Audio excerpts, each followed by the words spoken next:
Para comenzar, es necesario entender que la terapia sistémico-familiar nació de la necesidad de entender al sujeto como un ser vinculante. Es decir, de entender que toda persona se construye a partir de sus interacciones con otros sujetos y dentro de un contexto.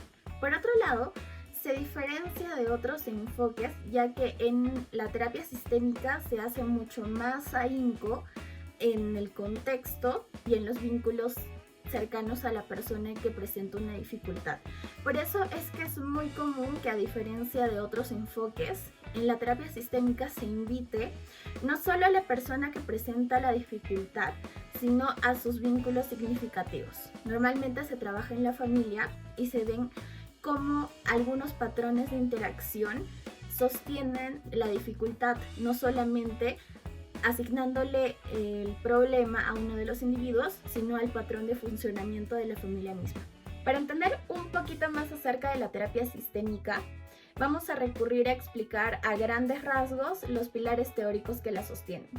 Para la terapia sistémica, la familia va a venir a ser un sistema que se configura a través de la interacción de sus miembros, los que a su vez van a venir a ser subsistemas que configuran este gran sistema. Por otro lado, este sistema como tal va a tener diversas propiedades. Entre las más importantes están la de circularidad y la de totalidad.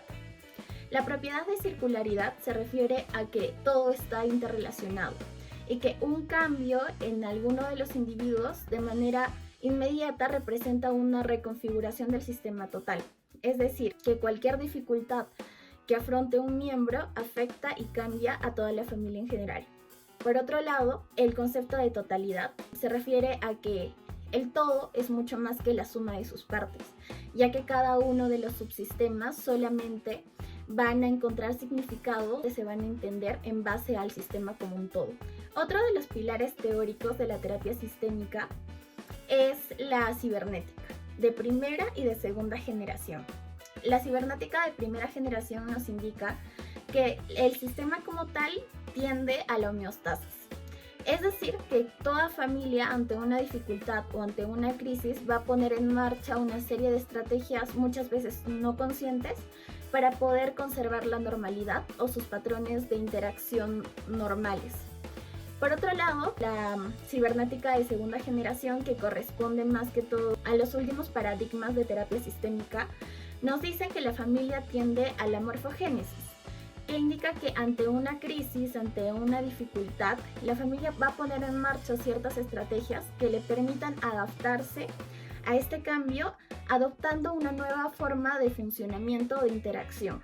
Además, una diferencia importante entre estas dos es que en la cibernética de primera generación, que corresponde a quizás los primeros paradigmas de terapia sistémica, el terapeuta como tal tiene un rol mucho más directivo, mucho más de observador y se encuentra fuera del sistema familiar.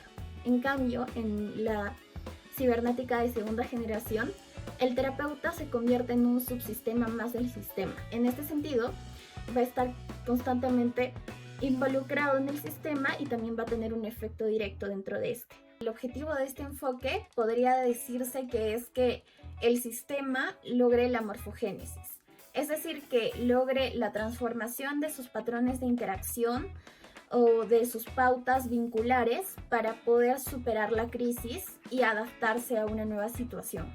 Se trabaja con lo que el paciente traiga a sesión y con la realidad propia que trae a terapia. Sin embargo, hay sí algunos temas específicos que se tratan con mayor frecuencia y creo que este tipo de enfoque es mucho más recomendable, por ejemplo, para temas relacionados a la familia misma, ¿no? Divorcio, violencia familiar. También se trata mucho de la crisis cuando una familia está reconstituyéndose o cuando las familias como sistema están pasando por diferentes etapas y hay diferentes crisis que afrontar en este proceso. No todos por ahí logran adaptarse rápido, entonces tienen la opción de entrar a un proceso que los ayude a lograr la morfogénesis justamente que hablábamos antes, ¿no? También es bastante efectiva para tratar trastornos de conducta alimentaria, ya que son vistos desde un enfoque mucho más integral.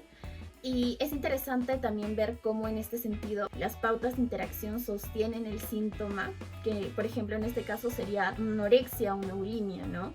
Entonces desde este enfoque se trabaja para ver cómo modificamos este patrón de interacción que no le dé cabida al síntoma y puedan adaptarse a un nuevo patrón de funcionamiento que sea más saludable para la familia en general. ¿Cómo se organiza el espacio de las sesiones en el enfoque de teoría sistémica?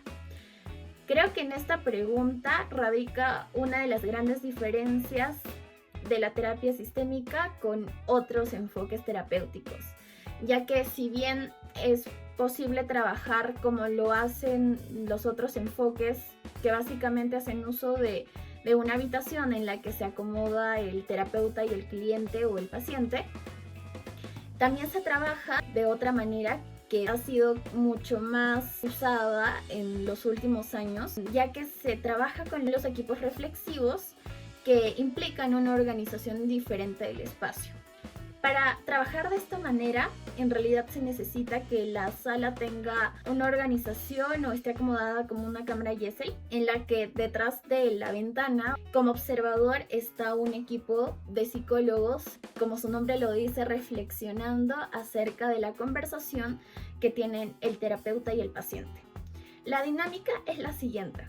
Mientras el terapeuta está sosteniendo la conversación con el cliente, el equipo reflexivo tiene la tarea de ver qué otros puntos podrían cada uno desde su propia realidad aportar a la conversación, de manera que se puedan ver otras realidades o podamos tener muchos más puntos de vista acerca de la dificultad que se está tratando. En un momento de la sesión, el equipo reflexivo comunica al terapeuta que está listo para intervenir y en ese momento el equipo o dos integrantes de este equipo o más, dependiendo de cómo se organiza el grupo, ingresan a la sala del terapeuta y se dirigen hacia este para comunicarle sus dudas, sus opiniones o lo que nació de su reflexión de la conversación que han observado, ¿no? Normalmente no se dirigen al paciente, ya que lo que no quieren es como imponer la idea que están trayendo. El paciente es totalmente libre de ver si retoma esta información o no durante la sesión, dependiendo de si éste la interpreta como significativa o no. Esto nos permite ampliar el panorama y también hacer más rico el espacio de conversación terapéutico. La institución más antigua en Perú y creo que con más relaciones a nivel internacional con instituciones de terapia sistémico familiar es IFACIL. En este instituto se brinda terapia a familias o a los pacientes que la requieran y la soliciten, y también se forman terapeutas familiares. Para terminar este video, y espero que se haya podido comprender un poco acerca de este enfoque, me gustaría terminar diciendo que el ser humano en esencia es un ser social, por lo que la sanación es colectiva. A veces creo que necesitamos de un otro que dispare en nuestro sistema o que dispare en nosotros un proceso de sanación. Me refiero a que sanamos a través de los vínculos y esto es lo que sostiene la terapia sistémica.